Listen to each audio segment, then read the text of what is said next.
মুখে অবস্থানকারীদের মধ্যে ধাওয়া পাল্টা ধাওয়ার ঘটনা ঘটেছে।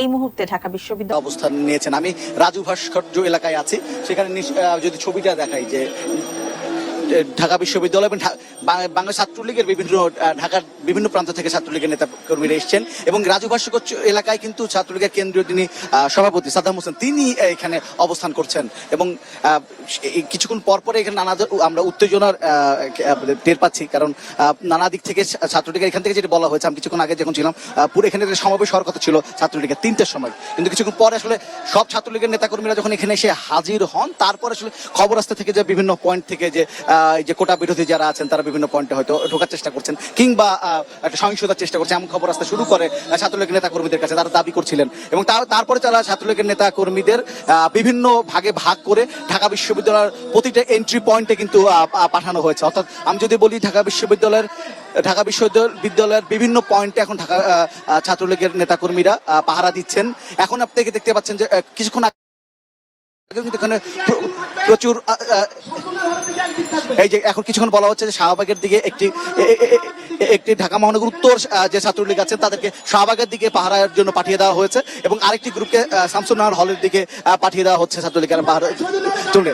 আমরা তাদেরকে কথা বলছিলাম যে কেন এই অবস্থা তৈরি হলো। তারা ছাত্রলীগের কর্মীরা নেতা কর্মীরা যেটা বলছিলেন যে তারা আসলে এই ধরনের পরিস্থিতির জন্য প্রস্তুত ছিলেন না, তাকে শান্তিপূর্ণ সমাবেশ করার জন্য এখানে তৈরি হচ্ছিলেন। ঠিক সেই সময় যারা কোটা বিরোধী আন্দোলন করছিল, বৈষম্য বিরুদ্ধে যে ছাত্র জোট যারা ছিলেন, তারা এখান থেকে সমাবেশটি শেষ করে তারা বিভিন্ন হলে যান এবং সেখানে তাদের দাবি, অর্থাৎ ছাত্রলীগের নেতা কর্মীরা দাবি করছেন, তারা কিছু ছবি আমাকে দিয়েছেন যে তারা প্রথমে হামলা শুরু করে এবং হলগুলোতে এবং তারপরে আসলে পাল্টা বা ছাত্রলীগ বলছে যে বাঁচার জন্য তাদের বেশ কয়েকজন নেতা কর্মী আহত হয়েছেন, তারপরে তারা পাল্টা হামলা শুরু করে, এটি তারা বলছেন। তবে একটা জিনিস খেয়াল করছি যে ঢাকা বিশ্ববিদ্যালয় এই মুহূর্তে শুধু ঢাকা বিশ্ববিদ্যালয়ের শিক্ষার্থীরা নয়, ছাত্রলীগের ঢাকা মহানগর ছাত্রলীগ এবং ঢাকা জেলার যে ছাত্রলীগ বিভিন্ন জায়গা থেকে কিন্তু সেই ছাত্রলীগের কর্মীরা কিন্তু এখানে এসছেন এবং অবস্থান নিচ্ছেন। সবার হাতে আমি লাঠি দেখতে পাচ্ছি এবং কিছুক্ষণ পরে কিন্তু এখানে একটা উত্তেজনা তৈরি হচ্ছে। অনেক জায়গা থেকে খবর আসছে যে বিভিন্ন পয়েন্ট থেকে হয়তো কোটা বিরুদ্ধে আসছে, আমাদের খবর পাওয়ার সঙ্গে সঙ্গে এখানে উত্তেজনা তৈরি হচ্ছে এবং তারপরে কিন্তু দেখা যাচ্ছে যে সেই দিকে তারা ছুটে যাচ্ছে। তারপরে কিন্তু এখন পর্যন্ত আমি যেটা খেয়াল করেছি যে এই মুহূর্তে ঢাকা বিশ্ববিদ্যালয়ের পুরো চত্বরটা কিন্তু ছাত্রলীগের নেতা কর্মীদের দখলেই আছে। বিভিন্ন পয়েন্টে তারা অবস্থান নিয়েছেন। যারা ছাত্রীরা কিছুক্ষণ আগে এসেছিলেন এখানে, ছাত্রলীগের যারা নারী কর্মীরা আছেন তাদের বিশাল একটি অংশ এখানে ছিলেন, তারা এই মুহূর্তে যারা মধুর ক্যান্টিন এলাকায় অবস্থান নিয়েছেন, অর্থাৎ বিভিন্ন ক্যান্টিন এখানে অবস্থান নিয়েছেন।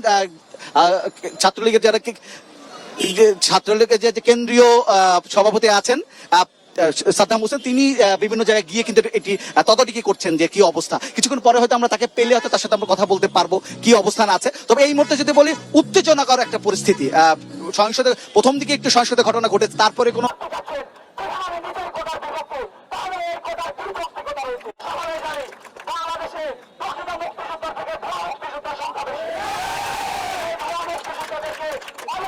হলের ভিতরে ঢুকছে সব বহিরাগত, কিছু কিছু ছেলে দেখছে ছাত্রদল ছাত্র শিবির, এগুলো সব চিহ্নিত। আমাদের ছোট ভাই আছে কিছু যে ছাত্রদল একসময় হলে থাকতো, এখন বের হয়ে গেছে।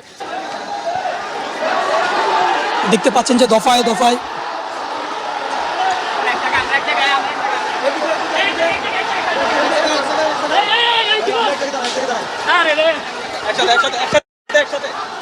দেখতে পাচ্ছেন যে ছাত্রলীগের যে দফায় দফায় যে ধাওয়া পাল্টা দেওয়ার ঘটনা ঘটছে এবং মারপিটের ঘটনা ঘটেছে। আমরা সবাই একসাথে থাকি এবং দেখতে পাচ্ছেন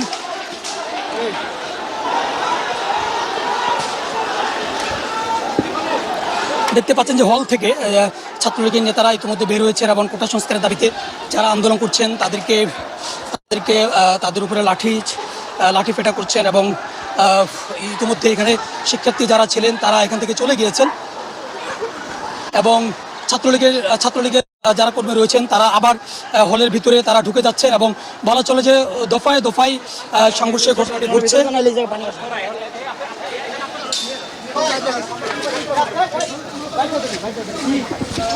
আমরা একটু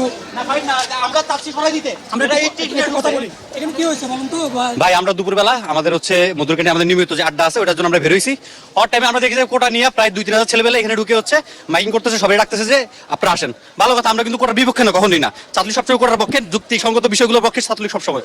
কিন্তু আমাদের এখানে যারা ছেলেবেলা আছে সবগুলা উপর থেকে ডাক্তার তোমরা নিচে আসো যারা সাধারণ শিক্ষার্থী অনেকে যারা নেত্রীর কথা শুনে বলছে বুঝছে যে না কোটার একটা যৌক্তিক সমাধান হবে, এর প্রেক্ষিতে অনেকে না মেনে তারা বলছে ভুয়ো নিচে থেকে ভুয়ো বলতেছে, ওরা উপর থেকে জুলা মারতেছে যে তোদের সাথে আমরা নাই, আমরা আমাদের মতো আমাদের যে রাষ্ট্র যেটা ডিসিশন নিবে আমরা ওটার পক্ষেই।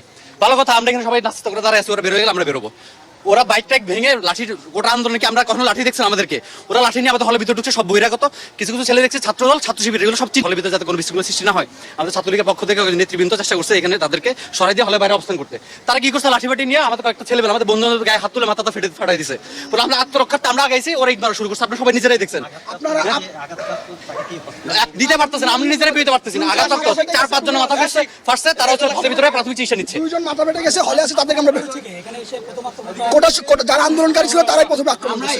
আপনারা ভিতরে গিয়ে দেখেন কি পরিমাণ বাইক ভাঙা হয়েছে। ওদের ভিতরে যারা সাধারণ স্টুডেন্ট ওরা চলে গেছে, বাট ওই যে জামাতের যে ছাত্র দল ওরা ছিল ফেসে, এবং সাধারণ স্টুডেন্ট ওরা সব চলে গেছে। আমরা বেরোবো।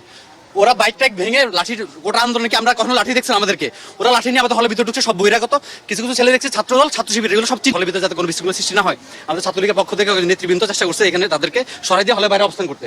তারা কি করছে, লাঠি বাটি নিয়ে আমাদের কয়েকটা ছেলে আমাদের বন্ধু গায়ে হাত তুলে মাথাটা ফাটাই দিছে, বলে আমরা আত্মরক্ষার্থে আমরা আগাইছি, ওরা ইট মারা শুরু করছে, আপনারা সবাই নিজেরাই দেখছেন। দিতে পারতেছেন, আমি নিজেরাই পেতে পারতেছি না, আঘাত 4-5 জন মাথা ফাটছে, তারা হচ্ছে হলের ভিতরে প্রাথমিক চিকিৎসা নিচ্ছে। 2 জন মাথা ফেটে গেছে, হলে আছে তাদেরকে আমরা যারা আন্দোলনকারী ছিল তারাই প্রথমে আক্রমণ করেছে। আপনারা ভিতরে গিয়ে দেখেন কি পরিমাণ বাইক ভাঙা হয়েছে। ওদের ভিতরে যারা সাধারণ স্টুডেন্ট ওরা চলে গেছে, বাট ওই যে জামাতের যে ছাত্র দল ওরা ছিল ফেসে, এবং সাধারণ স্টুডেন্ট ওরা সব চলে গেছে। শিক্ষার্থীদের ওপর হামলার নিন্দা বিএনপির মহাসচিবের। ঢাকা বিশ্ববিদ্যালয় সহ দেশের বিভিন্ন জায়গার বৈষম্যমূলক কোটা ব্যবস্থা সরকারের দাবিতে আন্দোলনে থাকা শিক্ষার্থীদের ওপর হামলার ঘটনার গভীর উদ্বেগ প্রকাশ করে তীব্র নিন্দা ও প্রতিবাদ জানিয়েছেন বিএনপির মহাসচিব মির্জা ফখরুল ইসলাম আলমগীর। সোমবার এক বিবৃতিতে বিএনপির মহাসচিব বলেন, ক্ষমতা হারানোর ভয়েই এই হিংস্র হামলা।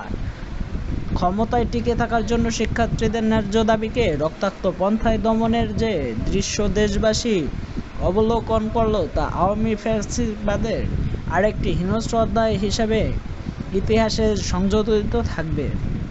তিনি বলেন, এদের হাতে জনগণের রাষ্ট্র, সমাজ, স্বাধীনতা, সার্বভৌমত্ব কখনোই নিরাপদ নয়। পুলিশ ও সন্ত্রাসীদের দ্বারা শিক্ষার্থীদের রক্ত ঝরানোর বীরত্বের আওয়ামী শাসক গোষ্ঠী এখন আত্মহারা। দমন নিপীড়নের ভয়ে পন্থা অবলম্বন করে তারা দেশবাসীকে নিথর নিস্তব্ধ করতে চায়। আওয়ামী সরকার গণমাধ্যমকারী রাজনৈতিক দলের আন্দোলনের ওপর যেভাবে স্টিম রোলার চালাচ্ছে, ঠিক একইভাবে সাধারণ শিক্ষার্থীর চলমান আন্দোলনকে দমন করতে এই পন্থা অবলম্বন করেছে। আজ পুলিশ ও ছাত্রলীগের সন্ত্রাসীরা যৌথভাবে ঢাকা বিশ্ববিদ্যালয় সহ দেশের বিভিন্ন বিশ্ববিদ্যালয় ও শিক্ষা প্রতিষ্ঠানে পৈশাচিক হামলা চালিয়ে অসংখ্য ছাত্রছাত্রীকে আহত করেছে। কোটা সংস্কারের ন্যায্য দাবিতে রাজধানী সহ সারা দেশে বিশ্ববিদ্যালয়, স্কুল, কলেজের শিক্ষার্থীদের রাজপথের উত্তাল আন্দোলনে সরকার বেসামাল হয়ে পড়েছে। সেজন্যই আন্দোলন দমাতে এখন রাষ্ট্রশক্তি নির্দয়ভাবে ব্যবহার করে যাচ্ছে। এটাই আওয়ামী ফ্যাসিবাদের বিচার চিরাচরিত বৈশিষ্ট্য, মির্জা ফখরুল বলেন।